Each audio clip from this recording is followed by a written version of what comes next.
You believe devil. I am the devil.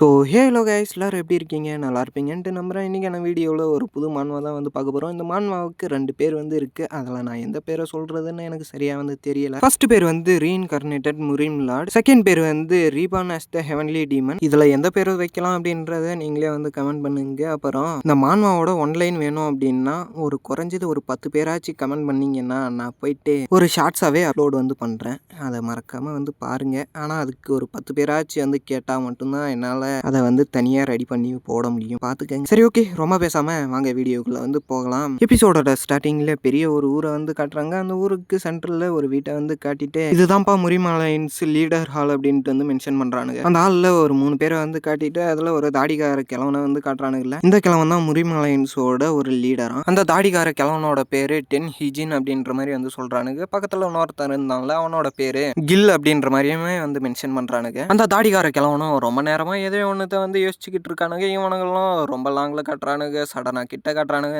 எதுவுமே பேசுகிற மாதிரி வந்து இல்லை. பக்கத்தில் இருந்த 2 பேருமே ஏன் மாஸ்டர் இன்னைக்கு ரொம்ப டிஃப்ரெண்ட்டாக வந்து இருக்கீங்கன்ற மாதிரியெல்லாம் வந்து கேட்டதுக்கு அவரு பேக்பியோங் உங்களோட பசங்களுக்கு என்ன வயசு அப்படின்ற மாதிரியெல்லாம் வந்து கேட்டதுக்கு அந்த பேக்பியோங் அப்படின்றவனும் 6 வயசு மாஸ்டர் அப்படின்ற மாதிரியே வந்து சொல்கிறான். இல்லை, இப்போ தான் நான் 3 வயசு அப்படின்னு சொன்ன மாதிரி இருந்துச்சு, அதுக்குள்ளே இத்தனை நாள் இப்போ கடந்துருச்சான்ற மாதிரியெல்லாம் வந்து கேட்டதுக்கு மாஸ்டர் நீங்கள் இப்போ மட்டும் கேட்கல, இதை ரொம்ப நாளாக வந்து கேட்டுட்டு தான் வந்து இருக்கீங்க. கரெக்டான ஆன்சர் சொன்னாலும் நீங்கள் திரும்ப திரும்ப இதை தான் வந்து கேட்குறீங்க. உங்களுக்கு ஏதாச்சும் மனநலம் சரியில்லையா அப்படின்ற மாதிரியெல்லாம் கேட்டால் இல்லைப்பா நான் நல்லா தான் இருக்கேன், என்னென்னா கொஞ்சம் ஞாபகம் மறக்குது, வேற எதுவுமே இல்லை அப்படின்ற மாதிரியெல்லாம் சொல்லிட்டு சமாளிச்சுட்டு வந்து இருக்காரு. ஒரு டைம் ஸ்கிப்பை போட்டுவிட்டு ஒரு கிளைமேட் சேஞ்சுமே வந்து காட்டுறானுங்க. ஃபுல்லாக பனியாக வந்து இருக்குல்ல. அந்த நேரத்தில் அந்த லீடரும் டே பாய்ஸ் நீங்கள் என்னை பற்றி என்ன நினைக்கிறீங்க அப்படின்ற மாதிரியெல்லாம் வந்து கேட்டதுக்கு புரியல மாஸ்டர், நீங்கள் என்ன சொல்கிறீங்க அப்படின்ற மாதிரி எல்லாம் வந்து கேட்குறானுங்க. உங்களுக்கு புரிகிற மாதிரி சொல்லணும் அப்படின்னா நீங்கள் என்னை பற்றி என்ன நினைக்கிறீங்க அதை கூச்சப்படாமல் வந்து சொல்லுங்க அப்படின்ற மாதிரியெல்லாம் வந்து சொன்னால் அதுக்கு அந்த 2 பேருமே மாஸ்டர் உங்களை மிஞ்ச இந்த ஜான்கோவில் யாருமே இல்லை, நீங்கள் தான் ரொம்ப ஸ்ட்ராங்கானவர், அது மட்டும் இல்லாமல் முரீம் அலையன்ஸோட ஒரு லீடரும் நீங்கள் தான் அப்படின்ற மாதிரி எல்லாம் சொல்லிட்டு வந்து இருக்காங்க. அந்த கில் அப்படின்றவன் ஏன் மாஸ்டர் நீங்கள் இதை சடனாக கேட்டீங்கன்னு கேட்டதுக்கு இல்லை, என்னோட கூட இருந்தவங்க என்னை பற்றி என்ன நினைக்கிறாங்க அப்படின்ட்டு தெரிஞ்சுக்கலான்ற ஒரு சின்ன ஆர்வம் தான், வேற எதுவுமே இல்லை அப்படின்ற மாதிரி எல்லாம் வந்து சொல்கிறாங்க. அப்புறம் நீங்கள் என்னை பார்த்துக்கிட்டதுக்கு ரொம்பவே நன்றி, நீங்கள் ஒரு கொஞ்ச நாள் போயிட்டு உங்கள் வீட்டை பார்த்துட்டு வாங்கலாம் அப்படின்ற மாதிரி எல்லாம் சொல்ல இல்லை மாஸ்டர் அது வந்து அப்படின்னு சொல்கிறதுக்குள்ளவே டே போய் பார்த்துட்டு வாங்கடான்ற மாதிரி எல்லாம் சொன்னால் சரி ஓகே மாஸ்டர் நாங்கள் புரிஞ்சுக்கிட்டோம் அப்படின்ற மாதிரி எல்லாம் சொல்லி அந்த இடத்துல மரியாதை செலுத்திட்டு 2 பேருமே வந்து கிளம்புறானுங்க. இப்போ அந்த மனுஷன் தன்னந்தனியாக நின்றுட்டு பழைய விஷயங்களெல்லாம் வந்து யோசிச்சு வந்து பார்க்குறான். அந்த மனுஷன் பேட்டில் ஃபீல்டில் என்னென்ன சம்பவம் பண்ணான் அப்படின்றத தான் இந்த இமேஜில் இருக்கிறது வேற யாருமே இல்லை, அந்த தாடிக்கார கிழவன் தான். சின்ன வயசில் இருக்கும்போது இப்போ அப்படியே கொஞ்சம் வளர்ந்து பெரிய ஆனதுக்கு அதுக்கப்புறமா இப்போ அந்த கிழவனான ஸ்டேஜில் இருக்கும்போது சடனாக அந்த கிழவனுக்குமே நெஞ்சு வலிக்கிற மாதிரி இருக்க, என்ன இது இந்த அளவுக்கு வலிக்குது, இது உண்மையில் என்னால் முடியலை அப்படின்ற மாதிரி எல்லாம் முக்கிட்டு வந்து இருக்கா. இது என்ன விதமான பாய்சன், என்னால் சுத்தமாக கண்ட்ரோலே பண்ண முடியல அப்படின்ற மாதிரி சொல்லிட்டு அதே இடத்துல மயங்கி கீழே விழுந்தா இன்னொரு இடத்துல கண்ணை ஓப்பன் பண்ணுற மாதிரி வந்து காட்டுறாங்க. அதுவும் ஃபுல்லாவெல்லாம் ஓப்பன் பண்ணல, கொஞ்சமாக ஓப்பன் பண்ணிட்டு என்ன நான் இத்தனை நாளாக மயக்கத்தில் வந்து இருந்தேன், நான் சுற்றியும் மருந்து வாசனை தான் வந்து அடிக்குது அப்படின்ற மாதிரி எல்லாம் சொல்கிறான். அப்புறம் என்ன என்னோட டேண்டியன் ஃபுல்லாக எம்டியாக இருக்குது, என்னோட கியூ எனர்ஜியெல்லாம் எங்கே போச்சு அப்படின்ற மாதிரி எல்லாம் வந்து யோசிச்சுட்டு வந்து இருக்கான். ஒருவேளை இது கியூ எனர்ஜியை காலி பண்ணுற மாதிரி எதுனா பாய்சனாக இருக்குமோ, அந்த மாதிரி பாய்சனாக இருந்திருந்தா என்னால் இதை அது ஈஸியாக கண்டுபிடிச்சிருக்க முடியுமே அப்படின்ற மாதிரி எல்லாம் மனுஷன் யோசிச்சு வந்து பார்க்குறான். சடனாக 2 பேர் பக்கத்தில் வந்துட்டு செல்லம் நீ எழுந்துட்டியா அப்படின்ற மாதிரி எல்லாம் ஒருத்தவங்க வந்து கேட்குறாங்க. ஆமாம் யார் நீங்கள், எதுக்காக என்னை வந்து இப்படி டிஸ்டர்ப் பண்ணுறீங்கன்ற மாதிரி எல்லாம் கேட்டுட்டு ஆமாம் இது என்னோட வாய்ஸே இல்லையே அப்படின்ற மாதிரி எல்லாம் வந்து யோசிக்கிறான். ஆமாம் இப்போ என்னப்பா சொன்ன, திரும்ப ஒரு தடவை வந்து சொல்லு, நான் அதுக்கு அதார வந்து கேட்டுக்கிறேன் அப்படின்ற மாதிரி எல்லாம் சொன்னா. ஆமாம் யார் நீங்கள் அப்படின்ற மாதிரி திரும்பவுமே வந்து கேட்குறான். அவ்வளோதான், ஒரே அடி காதோட ஒன்று வச்சுட்டு ஏன்டா உன்னை 10 மாதம் சுமந்து பெத்தெடுத்து என்னை இந்த மாதிரி கேட்பியா அப்படின்ற மாதிரி எல்லாம் வந்து கத்திட்டு வந்து இருக்காங்க. இல்லை எனக்கு புரியல அப்படின்ற மாதிரி ஹீரோ சொன்னா எங்க என்ன விடுங்க, அவனை நான் இன்னைக்கு கொல்லாம விட மாட்டேன் அப்படின்ற மாதிரி எல்லாம் கத்திட்டு இருந்தா அவங்களும் இல்லாமா மகன் அந்த பொண்ணுகிட்ட செமத்தையா வாங்கினான்ல அப்போ மயங்கினவன் இப்போ எழுந்திருச்சான், ஆனால் ஞாபகம் எல்லாத்தையும் மறந்துட்டான் போல அப்படின்ற மாதிரி எல்லாம் அவர் வந்து சொல்லிட்டு வந்திருக்காரு. ஆமா என்னடா சொல்லிட்டு இருக்கீங்க, எனக்கு ஒன்றும் புரியலையே அப்படின்ற மாதிரி எல்லாம் பார்த்துட்டு பக்கத்தில் இருந்த ஒரு கண்ணாடியை வந்து பார்க்குறான். இது என்னோட ஃபேஸே இல்லையே, என்ன இது, ஓ கனவா அப்படின்ற மாதிரி சொல்லிட்டு திரும்பவுமே வந்து மயங்குறான். எதை திரும்ப பாய்கிட்டியா அப்படின்ற மாதிரி அவங்க 2 பேருமே வந்து ஷாக் ஆகுறாங்க. திரும்பவுமே ஒரு டைம் ஸ்கிப்பை வந்து போடுறாங்க. ஃபியூ டேஸ் லேட்டர் அப்படின்ற மாதிரி சொல்லிட்டு, என்ன இந்த கனவு ஒன்றுமே வந்து கலையாமல் இருக்குது, ரொம்ப திக்கான ஒரு கனவா இருக்கே அப்படின்ற மாதிரியெல்லாம் சொல்லிட்டு பக்கத்தில் இருந்த ஜன்னலில் எட்டி வந்து பார்க்குறான்.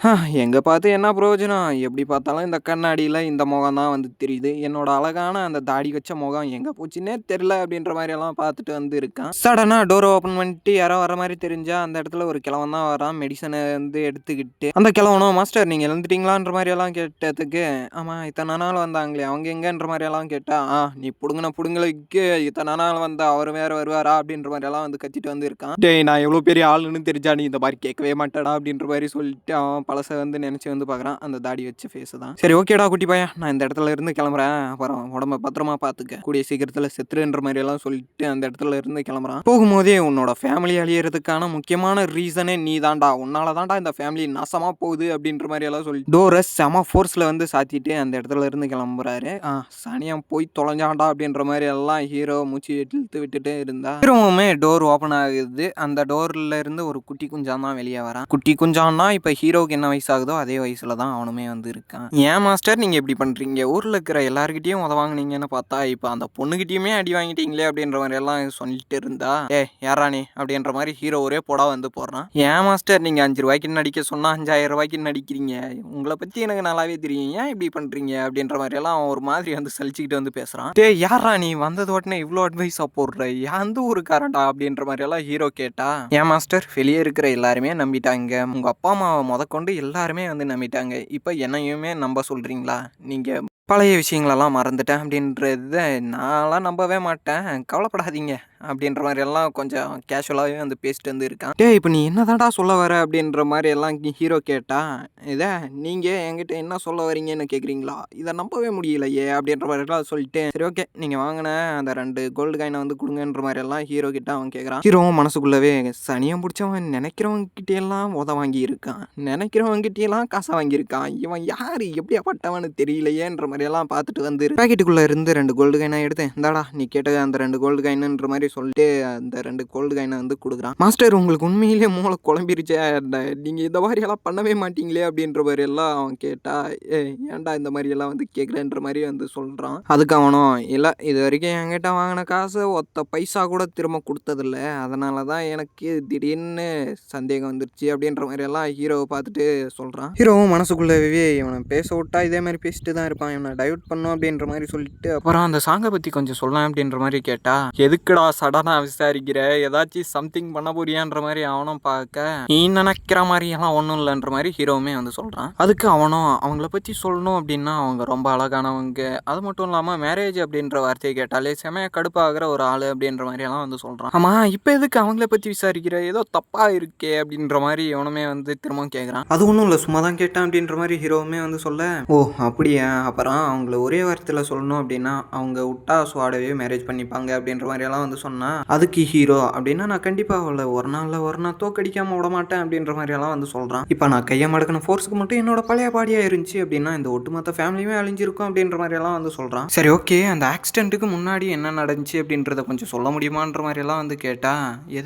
எதுக்கு மாஸ்டர் அதை கேட்குற அப்படின்ற மாதிரியெல்லாம் வந்து கேட்குறான். சும்மா தெரிஞ்சுக்கலாம் அப்படின்ட்டு தான் கேட்டான்ற மாதிரி ஹீரோவுமே வந்து சொல்ல, சரி ஓகே நான் அப்படின்னா சொல்கிறேன்ற மாதிரி அவனுமே வந்து சொல்ல ஸ்டார்ட் பண்ணுறான். அந்த ஆக்சிடென்ட்டுக்கு முன்னாடி உங்களோட எல்லா சொத்துமே சூதாட்டத்தில் விட்டீங்க, அது மட்டும் இல்லாமல் சரக்கை போட்டுட்டு எல்லாருமே டார்ச்சர் பண்ணுவீங்க, அது மட்டும் இல்லாமல் நான் மார்ஷியல் ஆர்ட்ஸ் கற்றுக்க மாட்டேன் அப்படின்ற மாதிரி சொல்லிட்டு நீங்கள் சுவாடை தூக்கி போட்டுட்டு ரொம்ப தூரமாக போய் ஒளிஞ்சிப்பீங்க. இதை கேட்ட ஹீரோவும் போதும் லிஸ்ட்டு ரொம்ப பெருசாக போகுது அப்படின்ற மாதிரி எல்லாம் சொல்கிறான். ஹீரோ மனசுக்குள்ளவே அவங்க அம்மா தலையில் அடிச்சதோட நிப்பாட்டிட்டாங்க, அதுவே நானாக இருந்திருந்தேன் அப்படின்னா அவனை அதே இடத்துல சாகிற அளவுக்கு வந்து அடிச்சிருப்பான்ற மாதிரியெல்லாம் வந்து சொல்கிறான். அப்புறம் முன்னாடி உட்காந்துட்டுறவங்கிட்ட நீ என்னை பற்றி என்ன நினைக்கிற அப்படின்ற மாதிரியெல்லாம் வந்து கேட்டா, மாஸ்டர் இதை சொல்லியே ஆகணுமான்ற மாதிரியெல்லாம் வந்து கேட்குறான். கண்டிப்பாக சொல்லி தான் ஆகணுன்ற மாதிரியெல்லாம் சொன்னதுக்கு அவன் ஒரே வார்த்தையில் சொல்லணும்னா நீங்கள் வெறும் குப்பை தான் அப்படின்ற மாதிரியெல்லாம் வந்து சொல்லிடுறான். இது குப்பையா அப்படின்ற மாதிரி அவனுமே வந்து நினச்சிட்டு ஹீரோ மனசுக்குள்ளவே நீங்கள் தான் ஜாங்கு அப்படின்னலாம் சொன்னீங்களேடா, ஆனால் இப்போ பார்த்தியா என்னோட நிலைமைன்ற மாதிரியெல்லாம் வந்து நினைக்கிறான். ஒருவேளை நான் உண்மையிலே இறந்து ரீஇன்கார்னேட் இது ஆயிருப்பேனான்ற மாதிரியெல்லாம் நினைக்கிறான். அவ்வளோதான், இதோட இந்த எபிசோடு வந்து முடியுது. அப்புறம் நாளைக்கு ஒரு நல்ல எபிசோடில் வந்து பார்க்குறேன். இத்தனை நாள் வீடியோ போடாமல் இருந்தது பேசுகிறதுக்கு என்ன மன்னிச்சிருங்கடா பாய்ஸ் சர்க்கிள். அப்புறம் ரொம்ப முக்கியமான விஷயம், நீங்கள் அந்த சாங் பைக் மான்மாவே போட சொல்கிறீங்கள, போடுறது எனக்கு ஒரு பிரச்சனையும் இல்லை. ஆனால் அது வெறும் 2 எபிசோடு தான்டா வரும். அந்த 2 எபிசோடு போட்டேன் அப்படின்னா ஆன்கோயிங், அதை போட்டால் காப்பிரைட் இது வருமோ அப்படின்றதுக்காக தான் நான் அதை போடாமல் சைலண்ட்டாக இதுவே போடுறேன். இப்போ ரீசெண்டாக நிறைய யூடியூபருக்கு கூட ஸ்ட்ரைக்கெல்லாம் கொடுத்தாங்களே, அதனால தான் நான் அந்த வீடியோவை போடாமல் அப்படியே ஸ்டாப் பண்ணி வந்து வச்சுருக்கேன். போட சொன்னால் எனக்கு ஒரு பிரச்சனையும் இல்லை, போட்டு விட்றேன், பாருங்கள், என்ஜாய் பண்ணுங்கள். அப்புறம் இந்த மான்மாவை நான் ஃபுல்லாக வந்து கம்ப்ளீட் பண்ண போகிறேன். 150 சாப்டருக்கும் மேலே வந்து இருக்குது. அப்புறம் இந்த மான்மாவை நான் ஒரு 100 சாப்டர் போட்டுட்டு அதுக்கப்புறமா அதில் ஒரு 100 சாப்டர் வந்துடும். அந்த 100 சாப்டர் அதை கம்ப்ளீட் பண்ணிட்டு திரும்பவும் இதை வந்து கண்டினியூ பண்ணலாம் அப்படின்ற ஒரு ஐடியா. சின்ன ஐடியா தான், பாருங்கள், சப்போர்ட் பண்ணுங்கள்.